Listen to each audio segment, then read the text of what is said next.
नमस्कार दोस्तों, रात के 10 बज चुके हैं और स्वागत है आपका अनकही दास्तान के एक और खूबसूरत से एपिसोड में। तो आज की जो कहानी है, इस कहानी का नाम है तीसरी मुलाकात। और एक लड़का है रवि और उसका एक मित्र है राहुल। उसकी बहन की शादी है जहाँ पे वो जाता है। तो देखिए, कभी कभी क्या होता है कि लोग हमारे सामने होते हैं और हम लोगों को कुछ पता नहीं चलता है कि क्या हो रहा है, लेकिन वो लोग जब वो व्यक्ति या वो लड़की या लड़का वो जब चले जाते हैं या फिर हमारी नज़रों से ओझल हो जाते हैं, तब हम लोगों को पता चलता है कि ये क्या हो रहा था या उसकी कमी जो है हम लोगों को महसूस होती है। तो चलिए इसको शुरू करते हैं हम लोग जल्दी से। तो देखिए, कहते हैं कि मोहब्बत की शुरुआत आई लव यू से नहीं होती। मोहब्बत की शुरुआत आई लव यू से नहीं होती। कभी कभी किसी अजनबी की इज्जत करने से या देने से भी जो है इसकी शुरुआत होती है। तो ये कहानी जो है रवि और रिया की कहानी है, और एक ऐसी मोहब्बत जो पहली नज़र में नहीं हुई है ना, बल्कि 3 मुलाकातों के बाद जो है वो ये मोहब्बत हुई और दो दिलों ने जो है एक दूसरे को चुन लिया। तो दिसंबर की ठंडी शाम है और राहुल की बहन की शादी है जहाँ पे रवि गया हुआ है। और जैसा कि शादियों में होता है, गाने चल रहे होते हैं, बच्चे इधर उधर दौड़ रहे होते हैं, है ना। अचानक से बारिश जो है कि कुछ बूंदें गिरती हैं। और चूँकि ठंडी में जनरली बारिश होती नहीं है, लेकिन जैसे ही बूंदाबांदी थोड़ी मोड़ी होती है तो सब लोग जो है वो छुपने के लिए जगह खोजने लगते हैं। उसी समय ये जो हमारा मुख्य किरदार है रवि, वो रिया को देखता है। एकदम साधारण सिंपल सी लड़की, और एक जो छोटा बच्चा दौड़ते दौड़ते गिर जाता है, वो उसको उठाने लगती है। और सबसे पहले रवि रिया को वहीं पे देखता है, ठीक है, और कुछ पल के लिए उसको देखता ही रह जाता है। रिया भी नज़र उठाती है, लेकिन कैजुअली, जैसे एक लड़का लड़की को देखता है या लड़की लड़की को देखती है, बस दोनों देखते हैं और फिर दोनों अपना अपना अपना स्थान पकड़ लेते हैं। तो कहते हैं कि कुछ लोग दिल में दस्तक नहीं देते, कुछ लोग दिल में दस्तक नहीं देते, बस खामोशी से आकर बैठ जाते हैं। और फिर एक दिन एहसास होता है कि हम उन्हें नहीं, उनके लौट आने की उम्मीद के कारण जी रहे हैं। तो अचानक से राहुल के पीछे से आवाज़ आती है कि रवि इधर आओ, सभी लोग फ़ोटो खिंचवा रहे हैं। तो रवि जो है मुस्कुराता है और फिर फ़ोटो खिंचवाने के लिए चला जाता है। इसके बाद क्या होता है कि फिर शादी ख़त्म हो जाती है। रवि अपने काम में लग जाता है और रिया भी अपना गाड़ी में बैठती है और वहाँ से निकल जाती है। तो होता क्या है, देखिए, मोहब्बत चेहरे से शुरू हो सकती है, मोहब्बत चेहरे से शुरू हो सकती है, लेकिन टिकती हमेशा किरदार पर है। रंग तो मौसम बदल लेता है, फितरत कभी नहीं बदलती। तो मैंने कहा जैसा कि रात गहरी होती है और धीरे धीरे पार्टी में आए लोग जो है अपने अपने गंतव्य को लौट जाते हैं। और राहुल भी जो है वो विदा लेता है रवि से, और उसके बाद रवि अपने घर की ओर निकल जाता है, ठीक है। अब उसके बाद वही उसका काम जो रवि का काम था, है ना, और अपना काम की ओर वो निकल जाता है। लेकिन उस रात नींद उसको नहीं आ रही है ना। बार बार उसकी नींद टूट रही है और वो खुद से कह रहा है, अजीब लड़का हूँ मैं भी, नाम तक नहीं जानता और सोच रहा हूँ। फिर खुद ही हंस पड़ता है ना। दिन बीतते जाते हैं और ज़िंदगी फिर से पहले जैसी हो जाती है रवि की। वही ऑफिस की मीटिंग, है ना, और दोस्तों के साथ उठना बैठना, बातचीत, और पूरा दिन जो है वो उसी तरह से उसका गुजरते रहता है, ठीक है। अब इसके आगे देखिए क्या होता है कि कहते हैं ना कि किस्मत को जब मिलाना रहता है दो लोगों को, तो किस्मत अपना अलग ही खेल दिखाती है। तो दोस्तों, कहते हैं कि अगर कोई सिर्फ किस्मत में हो तो एक बार मिलता है, लेकिन अगर कोई दिल में लिखा हो तो ज़िंदगी उसे दोबारा ज़रूर सामने लाती है। सगाई के 1.5 महीने बाद अपनी कंपनी के एक जो है क्लाइंट से मिलने के लिए राहुल जो है वो शहर में आता है और एक होटल पहुंचता है। मीटिंग ख़त्म होती है और बाहर जो है वो निकलते रहता है और उसकी नज़र रिसेप्शन पर खड़ी एक लड़की पे पड़ती है ना। और ये लड़की कोई और नहीं, ये रिया थी। ठीक है, दोनों की आंखें जो है फिर से मिलती हैं और इस बार दोनों एक दूसरे को देखकर पहचान लेते हैं, है ना। रिया हल्का सा मुस्कुराती है और कहती है लगता है हम पहले भी मिल चुके हैं। तो रवि जो है वो हंस पड़ता है और इस बार कहता है कि इस बार मैं आपका नाम पूछना नहीं भूलूंगा। रिया कहती है हेलो, मेरा नाम रिया है ना। और दोनों हाथ मिलाते हैं और बस थोड़ी देर उनकी बातचीत चलती है और फिर दोनों जो है वो अपने अपने जगह पे निकल जाते हैं। तो कुछ रिश्तों की शुरुआत लंबी बातों से नहीं होती, कुछ रिश्तों की शुरुआत लंबी बातों से नहीं होती, बस एक सच्ची मुस्कान दिल का पता जो है वो बता देती है। तो 3 दिन बाद रवि जो है अपने दोस्त राहुल के साथ कैफ़े में बैठा हुआ था और तभी सड़क पर तेज़ आवाज़ उसको सुनाई देती है। मतलब ऐसा कि दो लोग जो है वो बहस कर रहे हैं। ठीक है, एक लड़का जो है गुस्से में बहस कर रहा था एक लड़की के साथ। तो रवि जो है वो बाहर निकलता है और देखता है कि वह रिया थी और वो जो बहस कर रहा था उसका पुराना जो है वो बॉयफ्रेंड था, जो उससे बहस कर रहा था और कह रहा था कि तुम मुझे छोड़कर किसी और के साथ खुश नहीं रह सकती। रिया शांत आवाज़ में कहती है कि विवेक, रिश्ता ख़त्म हो चुका है और कृपया रास्ता छोड़ो और मुझे यहाँ से जाने दो। लेकिन विवेक जो है गुस्से में है, उसका हाथ पकड़ लेता है और रिया जो है हाथ छुड़ाने का कोशिश करती है। हालांकि आसपास लोग रहते हैं, लेकिन क्या है, आपने देखा होगा कि लोग ऐसे सिचुएशन में जो है वो सिर्फ देखते रहते हैं, तमाशा, है ना। वो हिस्सा नहीं बनते, वो लड़ाई को छुड़ाते नहीं, तमाशा देखते रहते हैं। तो रवि जो है बिना कुछ सोचे आगे बढ़ता है और विवेक का हाथ वो बहुत शांति से हटाता है ना, और कहता है कि अगर बात करनी है तो इज्जत से कीजिए, ठीक है, बहस से नहीं कीजिए, मतलब ज़बरदस्ती आप मत कीजिए। विवेक जो है उसको घूर कर देखता है ना, और कहता है कि तुम बीच में मत पड़ो। तो रवि जवाब देता है कि अगर किसी की मर्यादा टूट रही हो तो बीच में पड़ना ही चाहिए। कुछ लोग अभी इकट्ठा हो रहे हैं, चूँकि रवि ने जो है हिम्मत दिखाई है। और उसके बाद विवेक जो है गुस्सा में रिया की तरफ देखता है और उसका हाथ छोड़कर चला जाता है। रिया जो है कुछ पल चुप रहती है और फिर धीरे से कहती है रवि को थैंक यू, है ना। अब देखिए, अब कहानी आगे बढ़ रही है, ठीक है। तो रवि कहता है कि मुझे धन्यवाद मत कहिए, अगर आपकी जगह मेरी बहन होती तो भी मैं यही करता। रिया पहली बार महसूस करती है कि रवि जो है दूसरों से अलग है ना। वो अपने बैग से, चूँकि वो बहुत टेंशन में रहती है उस समय, तो बैग से पानी निकालती है और पानी पीती है और फिर मुस्कुराकर कहती है कि एक कॉफ़ी मेरी तरफ से, ये ऑफ़र करती है रवि को।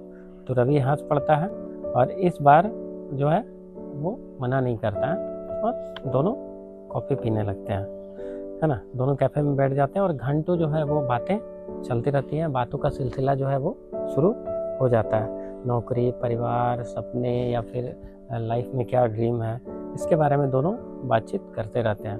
तो कहते हैं कि मोहब्बत उस दिन नहीं होती जब कोई हाथ थाम ले, मोहब्बत उस दिन नहीं होती जब कोई हाथ थाम ले। बचपन, नौकरी, मतलब परिवार, ये तो अलग मैटर है, लेकिन मोहब्बत उस दिन नहीं होती जब कोई हाथ थाम ले। मोहब्बत उस दिन होती है जब कोई तुम्हें यह एहसास दिला दे कि तुम अकेले नहीं हो, मैं तुम्हारे साथ हूँ हमेशा। तो शाम होने लगती है और रिया उठती है और रवि को कहती है कि अब मुझे जाना होगा, है ना। और पहला बार ऐसा हुआ था कि रिया जो है किसी अजनबी से दिल खोलकर अपना सारा बात जो है वो कह रही थी। रवि मुस्कुराता है और कहता है कि शायद अब हम अजनबी नहीं रहे। रिया हल्के से मुस्कुराती है और शायद जाते जाते वो कहती है कि अपना नंबर दीजिए, और दोनों जो है एक दूसरे का नंबर लेते हैं और उसको सेव कर लेते हैं। अच्छा, दोनों में किसी को अंदाज़ा नहीं है कि एक फ़ोन कॉल उनकी ज़िंदगी जो है बदल देगा। तो कहते हैं कि कुछ नंबर मोबाइल में सेव होते हैं, कुछ नंबर मोबाइल में सेव होते हैं और कुछ सीधे दिल में। फ़र्क सिर्फ इतना होता है, मोबाइल वाले कभी भी डिलीट हो जाते हैं लेकिन दिल वाले कभी भी डिलीट नहीं होते, है ना। तो देखिए दोस्तों, क्या होता है कि किसी का नंबर मिल जाना मोहब्बत नहीं होता, है ना। मोहब्बत तब शुरू होती है जब कोई इंसान आपके दिन की सबसे प्यारी आदत जो है वो बन जाए। तो उस रात करीब 9:30 बजे रवि का मोबाइल जो है वो बजता है और अनजान नंबर रहता है ना। लेकिन रवि फ़ोन उठाता है, उधर से आवाज़ आती है हेलो, है ना। तो ये पूछता है रवि कि कौन। रिया कहती है कि शायद आपने मेरा नंबर सेव नहीं किया है। कबीर जो है पहचान लेता है कि रिया है और वो मुस्कुराता है। रिया भी हंस पड़ती है और कहती है कि अच्छा पहचान लिया। तो कुछ आवाज़ें, रवि कहता है कि कुछ आवाज़ें जो है भुलाई नहीं जा सकती। दोनों की बातचीत शुरू में 5 मिनट होती है ना। उसके बाद 1 घंटा फिर ये बातचीत का सिलसिला जो है वो चलता रहता है और रोज़ जो है वो बात होने लगती है। रिया भी अपने बारे में सारी चीज़ें बताती है, रवि भी जो है अपने बारे में, अपने ऑफिस के बारे में, अपने घर के बारे में सारी चीज़ें जो है वो बताता है। कुछ मजाक, है ना, कुछ नोक झोंक, ये चीज़ें जो है शुरू हो जाती हैं। तो कहते हैं रिश्ते हर रोज़ मिलने से नहीं बनते, रिश्ते हर रोज़ याद आने से बनते हैं। और जिस दिन कोई बिना वजह मुस्कुरा दे तो समझ लेना उसकी वजह कहीं ना कहीं तुम हो। तो एक रविवार रिया जो है रवि को कॉल करती है और पूछती है कि आज फ्री हो। रवि कहता है हाँ। तो रिया कहती है कि चलो शहर में किताबों की प्रदर्शनी लगी है, बुक फेयर, और वहाँ पे चलते हैं और दोनों घूमते हैं। दोनों वहाँ पहुँचते हैं। रिया किताबें देख रही होती है और रवि जो है वो रिया को देख रहा होता है। तो रिया हंसकर पूछती है कि किताबें लोगे या मुझे ही देखते रहोगे, है ना। रवि थोड़ा अनकंफर्टेबल हो जाता है। उसके बाद कहता है कि किताबें भी और शायद तुमको भी देखूंगा, है ना, और तुम्हारी मुस्कान भी। तो रिया कुछ कहती नहीं है, बस थोड़ी सी शर्मा जाती है। और उस दिन लौटते समय दोनों के बीच पहली बार जो है खामोशी थी। दोनों शांत थे, है ना। और ये खामोशी जो है अजनबी नहीं थी, वो दो दिलों के करीब आने की जो है वो खामोशी थी। कहते हैं कि कुछ खामोशियाँ भी बोलती हैं, कुछ खामोशियाँ भी बोलती हैं, बस उन्हें सुनने वाला चाहिए। और कुछ निगाहें इजहार नहीं करती, फिर भी पूरी कहानी कह जाती हैं। दिन बीतते जाता है और एक शाम रवि अपने ऑफिस में था, तभी उसका मैनेजर आके कहता है कि रवि, तुमको जो है काम के सिलसिले में 6 महीने के लिए दूसरे शहर जयपुर में जो है वो ट्रांसफ़र किया जा रहा है। रवि चुप हो जाता है और उसी शाम रिया को ये बात बताता है। रिया जो है मुस्कुराती है, लेकिन अंदर ही अंदर वो कहीं ना कहीं उदास है कि 6 महीने वो बिना मिले कैसे रहेगी, है ना। 6 महीने बहुत लंबे होते हैं। तो रवि कहता है कि अगर रिश्ता सच्चा हो तो 6 महीने 6 दिन जैसे गुजर जाएंगे, है ना। रिया सिर हिलाती है और रवि के काम के आगे जो है वो अपने मन को मार लेती है। शुरुआत में जब जयपुर पहुंचता है रवि तो बातें होती है ना। और शुरू में बातें होती रहती है। धीरे धीरे क्या होता है कि बातें जो है वो कम होनी हो जाती है, क्योंकि रवि को बहुत सारा काम रहता है और दूसरे शहर में रहता है। तो मीटिंग अटेंड करना या और भी कई चीज़ें जो है उसके करने के कारण उसके पास टाइम जो है वो कम मिलने लगता है ना। अब क्या है कि उसी समय क्या होता है कि रिया सोशल मीडिया पर कुछ तस्वीरें देख रही होती है ना। उसी समय उसको रवि की एक तस्वीर दिखती है जिसमें वो ऑफिस की टीम के साथ खड़ा है और उसके मतलब बगल में, है ना, एक लड़की पास में एक लड़की खड़ी थी। और किसी ने मजाक में कैप्शन में लिख दिया था कि ऑफिस की नई जोड़ी।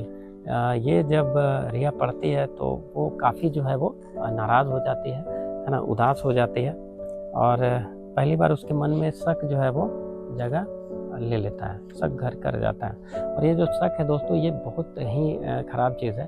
अगर आपको किसी पे शक है या कोई प्रॉब्लम है, कोई समस्या है ना, चाहे अपना कोई भी हो, अपना भाई हो, बहन हो, मम्मी हो, पापा हो, भाभी हो, या आपकी पत्नी हो या आपकी दोस्त हो, आपका प्यार हो, तो अगर कभी भी आपको शक हो तो आप डायरेक्ट जो है उससे बात कर लें, क्योंकि शक जो है वो अंदर ही अंदर आपके दिमाग को जो है वो खा जाता है। इसलिए शक का एक इलाज यही है कि आप डायरेक्ट जो है जिस पे भी शक हो डायरेक्ट उससे बात करें और उससे सारी चीज़ें पूछ लें, है ना।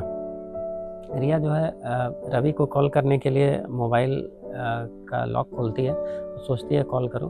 फिर वो जो है शक के कारण वो कॉल नहीं करती है और एक छोटा सा संदेश लिखती है कि शायद मैं तुम्हें उतना नहीं जानती थी जितना समझती थी, है ना। उधर रवि संदेश पढ़ता है और हैरान रह जाता है, उसको समझ नहीं आता है कि आखिर क्या हुआ है। तो कहते हैं मोहब्बत अक्सर झूठ से नहीं हारती, मोहब्बत अक्सर झूठ से नहीं हारती, वो अधूरे सच से हार जाती है। एक सवाल अगर समय पर पूछ लिया जाए तो कई रिश्ते टूटने से बच जाते हैं, है ना। तो देखिए दोस्तों, मोहब्बत की सबसे कठिन परीक्षा जो है वो दूरी नहीं होती, सबसे कठिन परीक्षा होती है भरोसा। भरोसा, जिस पे आप प्यार करते हैं, जिससे आप प्यार करते हैं, उस पर भरोसा होना बहुत ही ज़रूरी है ना। अगर भरोसा बच गया तो रिश्ता बच जाता है, और अगर भरोसा टूट गया तो रिश्ता जो है वो टूट जाता है। तो रिया का जो वो संदेश के बाद रवि कई बार रिया को फ़ोन करता है, लेकिन रिया कभी भी फ़ोन नहीं उठाती है, और इसी तरह रवि कॉल करते रहता है। रिया सिर्फ रवि का तस्वीर अपने मोबाइल में देखती है, लेकिन कभी भी उसका कॉल रिसीव नहीं करती है। देखते देखते क्या होता है कि 6 महीना गुजर जाता है, और रवि जो है वो वापस शहर में आता है, और उसी दिन एकाएक राहुल जो है वो, उसका जो दोस्त है, वो कॉल करता है और कहता है कि मेरी शादी तय हो गई है और 2 दिन बाद संगीत है और उसमें तुमको आना है, ठीक है। तो रवि कहता है मुस्कुरा कर कि बिल्कुल मैं ज़रूर आऊँगा, लेकिन उसको क्या पता था कि वही जो है उसकी अधूरी कहानी जो रिया के साथ थी उसका इंतज़ार कर रही है। शाम को संगीत शुरू होता है, और रवि इस तरफ खड़ा है और रिया उस तरफ खड़ी है, और दोनों के बीच बातचीत नहीं हो रही है। ये चीज़ राहुल देखता है और वो समझ जाता है कि दोनों के बीच में कुछ हुआ है, तो वो दोनों को एक वहीं पे लून में ही एक जगह में बिठाता है और बोलता है कि जो भी समस्या है दोनों मिल के बैठ के बात करो और इसको सॉल्व करो। अब क्या है कि रवि जो है रिया को कहता है ना, कि बस एक सवाल पूछना है, क्या तुमने मुझसे कभी पूछा कि उस तस्वीर की सच्चाई क्या थी, है ना। रिया आंखें झुका लेती है क्योंकि वो पूछी नहीं थी कभी, है ना। तो फिर फैसला कैसे कर लिया। रिया की आवाज़ जो है वो कांप जाती है ना। रिया कहती है कि मुझे डर लग रहा था कि कहीं मैं तुम्हें खो न दूँ, इसलिए मैंने कोई सवाल नहीं किया और तुमसे दूरी बना ली। कबीर मुस्कुराता है और कहता है कि उसी डर से तुमने मुझे खो दिया, है ना। रिया की आंखों से आंसू बहने लगती है। तो कहते हैं कि रिश्ते चीखने से नहीं टूटते, रिश्ते चीखने से नहीं टूटते, खामोश हो जाने से टूटते हैं। और मोहब्बत की सबसे बड़ी हार जो है बिछड़ना नहीं, बिना पूछे फैसला कर लेना है। इसके बाद रवि जो है वो अपना मोबाइल निकालता है और सारी तस्वीरें जो है वो दिखाता है ना। और कहता है कि वो मेरा जो टीम है उसकी प्रोजेक्ट मैनेजर थी, है ना। और उसी दिन उसकी सगाई जो है वो हुई थी, और पूरी टीम जो है वो पार्टी कर रही थी और सब फ़ोटो खिंचवाना चाह रहे थे। इतनी सी ही बात थी, है ना। तो रिया रोते हुए कहती है कि काश मैंने उस दिन तुमसे पूछ लिया होता। कबीर भी कहता है कि काश मैंने भी उसी दिन ट्रेन पकड़कर तुम्हारे पास आकर सब समझा दिया होता। तो दोनों एक साथ अभी होते 6 महीना जो है वो इतना दुखी मन से नहीं कटता, है ना। तो दोनों एक साथ मुस्कुराते हैं और दोनों समझ जाते हैं कि गलती किसी एक की नहीं बल्कि दोनों की गलती थी। कुछ महीनों बाद दोनों परिवार, रिया और रवि के परिवार मिलते हैं और दोनों की शादी जो है वो तय हो जाती है। और इस बार कोई जल्दबाजी नहीं है ना। पहले दोनों को एक दूसरे पर भरोसा हुआ है और तब जो है वो शादी इन लोगों की हुई है ना। फेरे शुरू होने से पहले रिया जो है वो कबीर का हाथ पकड़कर धीरे से कहती है कि अगर कभी फिर कोई गलतफहमी हुई तो रवि मुस्कुराता है और कहता है तो फैसला नहीं करेंगे। रिया बात पूरी करती है कि पहले एक दूसरे से पूछेंगे। दोनों हंस पड़ते हैं और अग्नि के सामने 7 फेरे लेते हैं और दोनों शादी जो है वो हो जाती है। तो कहते हैं कि मोहब्बत का मतलब सिर्फ साथ रहना नहीं होता, मोहब्बत का मतलब सिर्फ साथ रहना नहीं होता। मोहब्बत का मतलब हर सवाल का जवाब दुनिया से पहले अपने हमसफ़र से मांगना होता है, क्योंकि जहाँ भरोसा जिंदा रहता है वहीं मोहब्बत उम्र भर सांस लेती है। तो देखिए दोस्तों, क्या है कि कोई भी रिश्ता हो, है ना, या नया हो या पुराना हो, तो रिश्ता जो है वो भरोसे पे चलता है। और अगर आपको किसी का भरोसा जीतना है तो उससे जो है सारी बातें सच सच बताइए, और अगला को भी, सामने वाला को भी ये उम्मीद रखना चाहिए कि वो अगर आपसे सब कुछ सच कह रहा है तो आप भी जो है उससे सारा चीज़ सच सच बताएं। इससे क्या होगी कि गलतफहमी नहीं होगी। और रिश्ते टूटने का सबसे बड़ा रीज़न आज के दौर में सिर्फ़ और सिर्फ गलतफहमियां ही होती हैं। तो कोशिश करें अपना जो पार्टनर है ना, या किसी के साथ भी झूठ नहीं बोलें और साफ साफ सच बताएं, है ना, और ताकि वो गुमराह नहीं हो और रिश्ता जो है वो हमेशा कायम रहे। तो यही थी आज की अनकही दास्तान। तो अगर ये कहानी आपको अच्छी लगी हो तो इसको लाइक करें, हमारे चैनल को सब्सक्राइब करें, वीडियो को शेयर करें, है ना। और चलिए आज के लिए इतना ही। खूब ख्याल रखिए अपनों का और रिश्तों में हमेशा भरोसा रखिए। चलिए आज के लिए इतना ही। Thank you. Good night.